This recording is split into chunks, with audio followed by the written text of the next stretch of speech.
may reward ang Diyos. Sa mga taong persistent in their Christian living, the rewards of God is very obvious in that particular verse that we have read. Sabi doon, you will rule the nations. And the God Himself will be our reward. Nasagot po natin ngayon yung tanong na, bakit ba kailangan kong mabuhay ng persistent? Sino sa inyo yung nagwagi nung niligawan nyo at naging persistent kayo? Nabasid kayo ng once, pangalawa, sinagot na kayo. Raise your hand. Walang sumagot. Nabasid kayong lahat and you stop. Okay, second question. What are the bottlenecks of persistent living? Ano daw ang mga tinataya na hadlang para tayo mamuhay dito? Hindi lingid sa ating lahat na maraming kaparaanan ng ang kaaway para tayo mag-stop sa buhay. Unang-una, we are focusing on the price rather than the benefits. Diba? Alam nating lahat ang mga pagsubok ng buhay ng isang Kristiyano. Pag sinabi mong you are focusing on the price, sino rito yung mahilig mamili sa Shein? Sino yung mahilig mamili sa mga shop na gusto nyo madami, basta mura? So kami kasi ni Mrs. magkaiba kami ng way ng pagbili ng bagay. I'm sure na kayo rin, you have your own way of buying things. Ang tinitingnan nyo lagi, basta mura. Okay na yon. Yung iba naman, basta maganda regardless of the price. Ako kasi more on durability. Hindi ko ganun titingnan muna yung price, titingnan ko yung comfort and durability nun. Kaya kapag pumunta ka ng mall, diretso ka lang dun sa gusto mo. Yung mga babae kasi sisimulan sa gate yan. Makakarating ng next exit, iikot pa uli sa entrance yan. Bebiro lamang po. Kasi Father's Day na susunod ngayong buwan, so kami muna.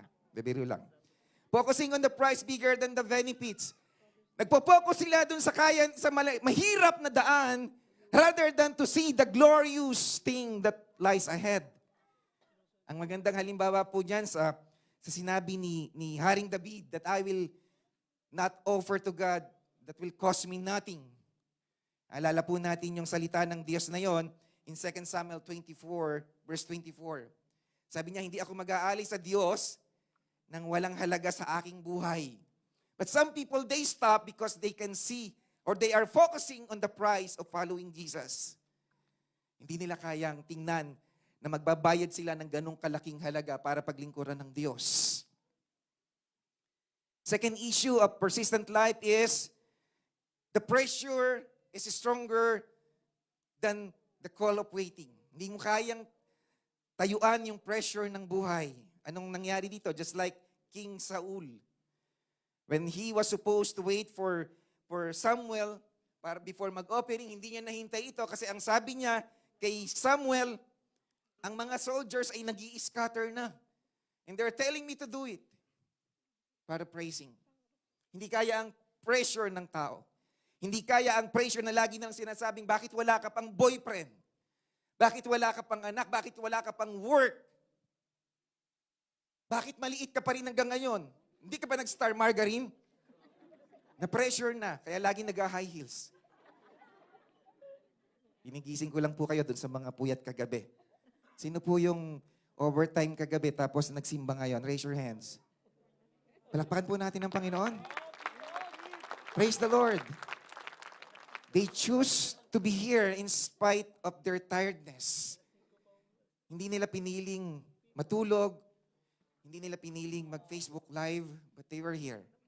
They're here today to worship our God. Hindi rin po sila matutulog, kaya nakakahiya naman, kayo yung tulog. Silang mga puyat, hindi tulog, kayo natutulog. Palakpakan pa nga po natin isa pang Diyos. Marami pong pressure ang mundo. If we will allow those pressure to stop us from being persistent, hindi po yun ang kalooban ng Panginoon. And thirdly, bakit humihinto ang tao? Because the purpose is too unclear for them.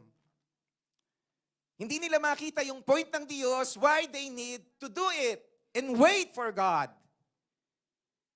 Alam po nating lahat, isang magandang halimbawa nito in Matthew chapter 19 verse 20. Naalala po ninyo nung lumapit kay Jesus ang isang mayaman at ang sabi niya, Panginoon, what should I do to inherit eternal life? Ang sabi po ng Panginoon, okay, paglingkuran mo, huwag ka mag-steal. Sabi niya, ginagawa ko na pong lahat yan mula pagkabata. And the Lord Jesus said, to him, sell your possessions and give it to the poor. Because of that, nagkaroon ng malaking kalungkutan sa puso ng lalaki. It's because hindi niya makita yung point ng Panginoon. The point is too unclear for him to recognize na ang problema pala ay hindi ang kanyang pagsunod, kundi ang kanyang puso. But sometimes, God is allowing things to happen na hindi natin makita agad ang purpose ng Diyos. Because the righteous should live by faith. Kung ibibigay na sa'yo from the beginning ng Diyos, anong excitement doon? Anong faith meron doon? But God is allowing these things to happen so that we live by faith as Christians destined to live while here on earth. Yun po yung ating rason bakit tayo binigyan ng salita ng Panginoon. The Bible is for us to live according to the blueprint of the life of Jesus. And this is by faith. By faith ang pagpunta mo rito o sa ibang bansa. By faith na magkakaroon ka ng magandang trabaho. Lahat ay by faith. Sometimes the purpose and point of God is unclear. Pero hindi sa lahat ng pagkakataon kailangan mong maunawaan para sumunod. Amen. Even Abraham obeyed God without even understanding na yung anak niya yon ang i-offer. But his faith is just, God will provide. Sa inyo pong buhay, naniniwala ba kayong God will provide sa inyong life? Palakpakan niyo po ang Diyos. Purihin po ang Panginoon. The third question that we need to answer is that how does persistent living look like? Ano nga ba ang persistent living kung titingnan natin ang aspeto ng buhay? Paano nga ba ito gagawin ng isang tao? So, siguro let us learn from Matthew 7 verse 7 to 8. The level of testing in terms of asking, seeking, and knocking. Kung makikita niyo po dyan, there are 3 levels of faith in that particular verse. When you say ask, it's asking like a child. A baby crying for milk will ask because she is or he is hungry. Iiyak siya. Bakit? Merong immediate need, just like us. Kapag nakita mong may aksidente, of course, you will pray. Kapag may nakita mong may sakit, you will pray. That is asking with your words. Pag sinabi mong seeking with your mind, it means you are filling your mind with the Word of God until God reveal Himself to you and you have the prayer na nais ng Diyos na i-utter mo sa Kanya. That is another level. The reason why sabi ng Bible, meditate the Word of God day and night. So that when you pray, you know that it is the perfect will of God in your life. Ito pala yung kalooban ng Diyos. Meron palang timing ang Diyos, Ecclesiastes 3:1. Meron palang sinasabi ang Diyos na, remember me. Kapag ikaw ay pinagpapala ko na. Meron palang salita ang Diyos na ang kaparaanan niya para guminhawa ang buhay ng tao ay magbigay sa Diyos. Noon mo lang nalalaman, it's because you are filling your mind with the Word of God. And third level of faith is that you need to knock with your strength. After having the Word of God, and third thing is knocking with your strength. Ibig sabihin, it is the faith in action. Anong ibig sabihin natin nun? We are waiting for the rapture of the church. Amen. It doesn't mean that we will just sit, relax, until Jesus Christ comes back. No. We need to serve Him. Yun ang faith in action. Naglilingkod ka because you believe that Jesus Christ is reigning even He is not here yet here on earth na nakikita mo physically. Naghihintay kang tapat. Parang sa isang nagpe-pray na ikakasal ka. Hindi mo hahayaang malosyang ang sarili mo. Nagpapaganda ka everyday. Kasi you are waiting for the right guy at alam mong hinihintay mo yung kasal mo. Kahit wala ka pang boyfriend. Faith mo yun eh. Amen? Hindi mo hahayaang tumaba ka ng mas malaki pa dun sa pinag-pray mo, Lord, gusto ko payat. You are preparing yourself because you know that someday you will be a bride to your groom. Hindi mo hahayaang malosyang ang sarili mo, nagpapaganda ka, lagi kang nagpapa-Amalia. Ay, Amalia. Nagpapasalon. Nasa heart ko yung Amalia. I was praying for Amalia last night. Hindi mo nakakalimutan kasi faith mo yun eh. At nag-iipon ka. Bakit? Kasi alam mong ikakasal ka, kailangan ng pera. Para sabi nga nung isang ikakasal na single dito, yun ang faith niya. Ang trabaho lang ng asawa ko ay makakasama ko siya. Imagine nyo gano'ng kasarap. Yun, mag-apply po kayo sa kanya. Mamaya ko na i-reveal yung pangalan. Tawagin nyo lang po ako after the church dun sa labas kung sino man yung gustong mag-apply sa kanya. Yun ang faith niya. She will be a bride.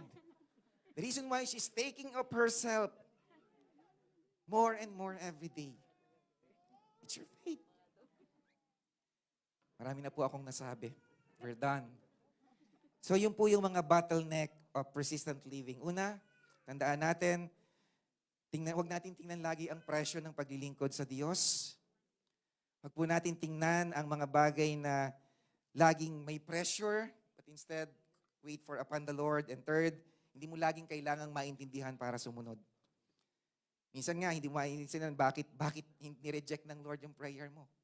God will tell you soon the answers to your prayer. Now, let's move on. We will move on to the main topic for this morning. Tapos na po ang introduction. So, I have another 2 hours to go. So, yung may mga lakad dyan, just keep relaxing. Okay? Ano ba ang persistency at the cross? Of course, we can see that on the picture that the Lord Jesus Christ was hung on the cross with 2 of these thieves na kilala nating, sabi nga nila noon, yung mga pangalan, hindi na natin babanggitin. I'm sure na hindi naman kayo yon. So, persistently at the cross talks about 2 passages in the Bible. Let's move on. Ano ba ang first passages na ito? Una, sabi doon in Luke 23, we can see there, the highlighted in yellow talks about the main thing that we need to look at right now. If you will see, sabi dito, when they came to the place called Skull, they crucified him there along with the criminals, one on his right and one on the other side. Jesus said, Father, forgive them for they do not know what they are doing. Panginoon, patawarin niyo po sila. He's talking about forgiveness of sins. And they divided up his clothes by casting lots, which is actually prophecy over Jesus as well. The people stood watching, and the rulers even sneered at him. They said, he saved others, let him save himself if he is God's Messiah, the chosen one. Pansin niyo po yung panglalait until na even the Lord Jesus Christ is already hung on the cross, continues, and the enemy is so persistent enough to stop the work of God. Even the Lord Jesus Christ. Kasi kala niya, if the Lord Jesus will die on the cross, mananalo siya. Pero iba ang plano ng Diyos. Verse 35, the people stood watching. Verse 36, the soldiers also came up and mocked him. They offered him wine vinegar and said, if you are the king of the Jews, save yourself. Ito po yung mga words na tinatanggap ng Panginoon. Even he was suffering there with these 2 magnanakaw in sa Bible. Then gagamit po tayo ng isang passage, another passage in the Bible, in the book of Matthew, chapter 15, verse 21 to 28. Hindi ko na po babasahin ang buong istorya, but in short, this is a woman na meron siyang anak, and then it is actually suffering as a demon possessed, at nag-aasya ng help kay Jesus, pero sabi ng Panginoon ay was sent only for the Israel. Hindi ka kasama. Napakahirap po siguro no, yung nasa isang hall kayo, tapos dumating yung nanay, bisita ka, tapos hindi ka pinakain. Sabi ng nanay, sa mga anak ko lang to. Grabe na guto mo. Ginawa mo, sinabunutan mo yung nanay. Sa gigil ng galit. Hindi ganun eh. Sometimes, bakit po ako wala? So ganun yung naranasan ng nanay na ito. Sabi ng Panginoon, hindi ka kasama. I was sent only. But this is just a test of faith. This is not literal na hindi kasama ang tinatawag na Gentiles, but this is the plan of God as John chapter 3 verse